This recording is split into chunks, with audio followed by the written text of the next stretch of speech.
ආයුබෝවන් තේරවිඩි 3000ට ඔබ ආදරයෙන් පිළිගන්නවා. අද 64 වෙනි කොටස.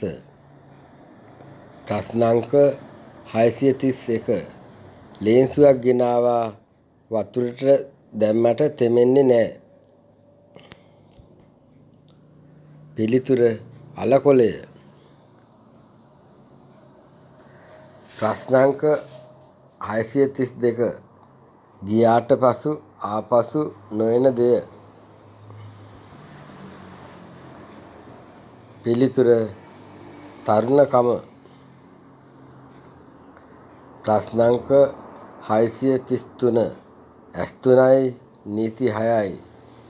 වැරද්දුවොත් දඩත් ගොඩයි. පිළිතුර ට්‍රැෆික් ලයිට් එක.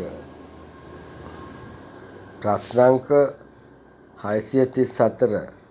වඩුවෝ අල්ලන්නේ නැති වතුරේ තිබුණට දිරන්නේ නැති කොටය කුමක්ද? පිළිතුර කිඹුලා. ප්‍රශ්නාංක 635. අන්ධයා කතුර ඉල්ලන්නේ කොහොමද?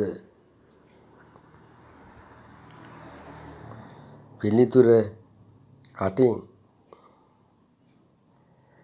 ප්‍රශ්නාංක 636. එක ගහක් උතුරේ අනික් ගහ දකුණේ.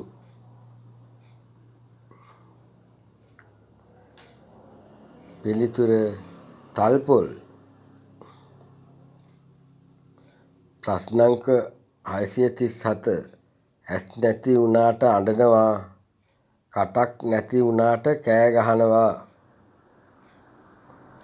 පිළිතුර වලාකුළු. ප්‍රශ්නාංක 638. මුලින් හොල්ලනවා ඊට පස්සේ මිරිකනවා සුදු පාටට එනවා. පිළිතුර ටිපෙක්ස් එක. ප්‍රශ්නාංක 639. ලංකාවේ රජවරුන්ගෙන් වැඩිම ළමයි ප්‍රමාණයක් හදපු රජතුමා කවුද? පිළිතුර ධාතුසේන රජතුමා. ප්‍රශ්නාංක 640. ලිඳ ගැඹුරුයි කඹේ කොටයි. පිළිතුර කුප්පිලාම්පුව. 44 වෙනි කොටස අවසానයි. අලියෙකු වුණත් ගැට ගහන්න පුළුවන්. ඒත් අබ ඇටයක්වත් ඔතන්න බැරි කොළ තියෙන ගහ මොකද්ද? ඔබ මේකේ උත්තරය දන්නවා නම් ලයික් කරන්න, කමෙන්ට් කරන්න, ෂෙයා කරන්න, සබ්ස්ක්‍රයිබ් කරන්න. ඊළඟ කොටසින් අපි හම්බ වෙමු. ඔබට සුබ දවසක්.